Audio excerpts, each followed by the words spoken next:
Verdade. Tenho reparado, tal qual como muitos de vós, suponho, uma constante crispação daquilo que Portugal fez no Brasil ou deixou de fazer. Bem, já nem vou por aí. Muitas vezes puxam ao assunto a questão do ouro e efetivamente, quando as pessoas puxam este assunto, eu só me interrogo qual será o tamanho de ignorância, do mar de ignorância que esta gente tem na cabeça. Mas já nem vou por aí. Volta e meia eu leio ou ouço alguém dizer que Portugal chegou ao Brasil, violou as pessoas, etc.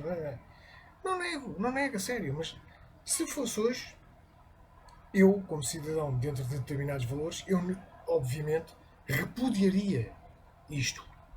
Mas a grande questão aqui vai muito mais além disso, sabem? É que não há nenhum país que possa vestir o vestido da virgindade a dizer que é santinho. Dos 190 países, provavelmente não há nenhum que possa vestir o vestido branco a dizer que é virgem a fazer isto ou fazer aquilo. Não há santinhos. É quando os brasileiros nos apontam o dedo, esquecem-se do que fizeram no Paraguai. Pois é, a história é tramada, temos aqui a saber toda e temos de ser coerentes.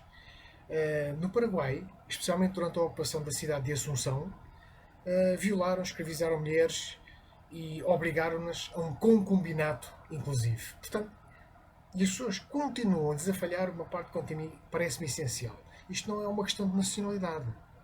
É uma questão da falta de caráter de seres humanos com poder. Ponto. Ou vocês acham que se Hitler, por exemplo, estivesse atrás de um balcão a servir cafés, alguma vez ele tinha conseguido levar a cabo o que levou? Vocês acham que Stalin, se estivesse na mesma situação, atrás de um balcão a servir cafés, acham que alguma vez tinha feito uma coisa tão horrível como, ou tinha sido responsável por uma coisa tão horrível como o Holodomor? Portanto, nós estamos a falar de nacionalidades, meus caros amigos e caras amigas. É bom que as pessoas comecem, de uma vez por todas, a meter isto na cabeça. Estamos a falar de seres humanos com poder e até onde é que vai a falta de caráter. Ponto. E isto, meus amigos e minhas amigas, é transversal a qualquer nacionalidade, a qualquer buraco onde hajam seres humanos no planeta. Agora a questão é óbvio que há gente, que eu calculo que não tenha nada para fazer, ou que seja tão imprestável, que se refugia nisto para estar constantemente a apontar o dedo aos portugueses. Mas convém dizer outra coisa também. Isto para a malta que não sabe. Portugal, quando saiu daqui deste retângulo, os portugueses, quando saíram, deram de facto mundos ao mundo. Providenciaram vários avanços em várias ciências. Esta é a face boa. A face má, de facto, atitudes que nunca na vida se deveriam ter. Mas a questão é que nós não podemos estar a olhar para a história de há 500 anos e vê-la com os óculos de hoje. Sabem porquê? Para já porque ninguém tem moral para apontar o dedo, seja a quem for, como eu já expliquei logo no início. A começar por aí. E depois é assim, não se justifica, é que se a preocupação é o sofrimento humano, então não se justifica estarem a apontar o dedo uns aos outros sobre aquilo que aconteceu há 200, há 300, há 500 anos, quando ainda hoje as mesmas coisas acontecem. A escravatura sexual, a pedofilia, há mercados inteiros e organizados a vender putos na internet. A escravatura sexual, então, sabe qual é um dos países campeões da escravatura sexual infantil? É o Senegal. Portanto, não há cá moral nenhuma para estar a apontar o dedo, meus amigos. Teríamos moral sim, se hoje esses problemas fossem apenas passado. Aí sim, tínhamos todos moral para apontar o dedo a Portugal. Aí fizeste isto, fizeste aquilo, fizeste aquilo outro. Foi uma merda, não devias ter feito. Mas o problema é que todos estes problemas, todas estas situações relativamente às quais nos apontam o dedo, não só existem hoje, como estão brutalmente ampliadas. Portanto, resultado, ainda por cima, em países que pariram gente que passam a vida a apontar-nos o dedo. Então, meus amigos e minhas amigas, nenhum de vocês tem moral para apontar o dedo a Portugal ou àquilo que fez ou deixou de fazer há 400 anos, há 500, há 300. É que não têm. E uma das razões é precisamente esta. Aliás, no caso dos brasileiros, então são duas razões. O que é que fizeram no Paraguai, a forma como os vossos soldados se comportaram com as civis paraguaias e, obviamente, são problemas que existem desde sempre na humanidade. E hoje, ao contrário do que seria expectável e admissível, são problemas que têm uma ampliação constante. Portanto, meus amigos e minhas amigas, vão-me desculpar, mas não há sequer moral nenhuma para apontar o dedo, seja a quem for. Nem eu, como português, posso apontar o dedo a outros, nem os outros me podem apontar o dedo a mim.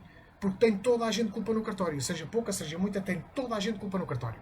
Portanto, deixem-se lá fazer merdas e façam mas é pela vida, produzam, façam alguma coisa que se veja, que seja digna, que contribua para a constante evolução das sociedades e do ser humano. Aí sim, estamos juntos. Tirando isso, já não estamos juntos coisa nenhuma. Está constantemente a advogar este tipo de teoriazinhas de blá blá, a advogar este tipo de coisas para causar constantemente divisão na sociedade, é pá, para mim não dá. Para mim não dá. Porque está ao serviço de ideologias cujo cerne, cujo objetivo máximo é dividir a sociedade, porque é assim que reinam. Porque o pior que pode acontecer para este tipo de gente, para este tipo de escumalha que defende estas ideologias, o pior que pode acontecer é uma sociedade unida. Que neste caso em concreto, o pior que pode acontecer é esta doutrina globalista, é haver uma sociedade unida. É o pior que lhes pode acontecer, meus amigos, minhas amigas. E é bom que comecem a abrir a pestana. Porque esquerda, direita, há uns iguais, há outros iguais na esquerda, há outros iguais na direita, porque eles estão a cumprir a mesma agenda do globalismo.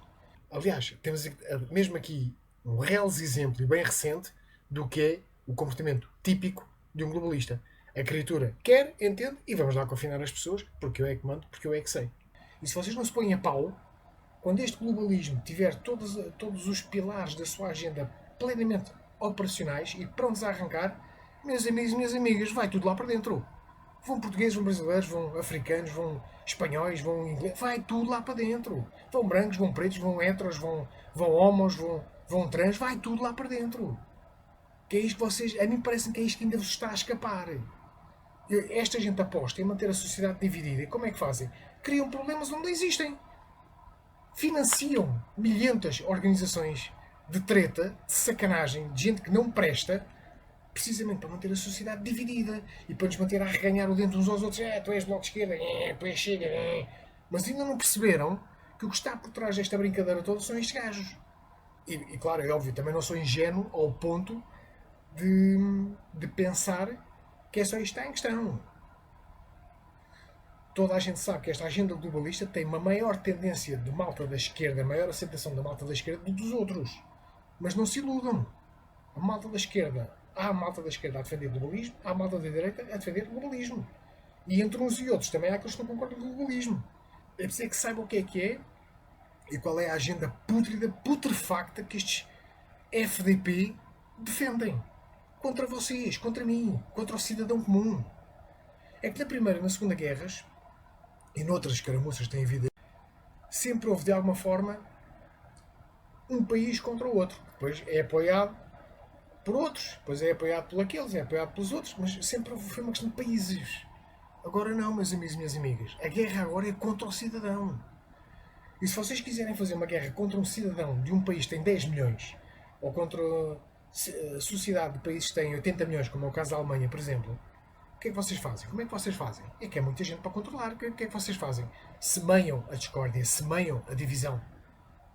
E ao semear a divisão, as pessoas passam a vida a arranhar os dentes uns aos outros. Tu és isto, tu és aquilo, tu és aquilo, né? Mas está-lhes a escapar o problema. A mim parece-me sim, está-lhes a escapar o problema. Começamos a abrir a pestana, especialmente a pessoas que vêm de outros países, que estão cá a viver, inclusive alguns a trabalhar, e que ainda se arrogam a ofender o país onde estão e as pessoas nativas desse país. Isto é das maiores sacanagens que eu já vi. Traduz também o tipo de pessoas que estamos cá a receber. Não é decididamente este tipo de pessoas que eu cá quero. Como eu saísse de Portugal e fosse para outro país, eu nunca na vida iria fazer vídeos a ofender aquele país. Ou a ofender aquelas pessoas. Para já, porque seria muito injusto a carrada de gente impecável que aquele país teria de certeza. Muito injusto mesmo. Portanto, eu nunca na vida iria fazer isto. Porquê? Porque não sou nem borra-botas, nem sou manipulado. E acho que há coisas que têm que ter limites. Isto não é de vocês não vão para um país a ofender as pessoas que lá estão. Isto é absolutamente ridículo. Não gostas, vais embora. Metes a viola no saco e vais embora. Não tens aqui para aqui a ofender seja quem for, ou seja que país for. Isto para mim é muito simples. E isto vale para mim, para todos os países. Não é este, aquele, não, vale para todos os países. Eu vou para um país, seja qual for, não vou para lá ofender os nativos que lá estão. Mas se o fizesse, nunca faria, mas se o fizesse, era muito bem corrida à pedrada. Ponto.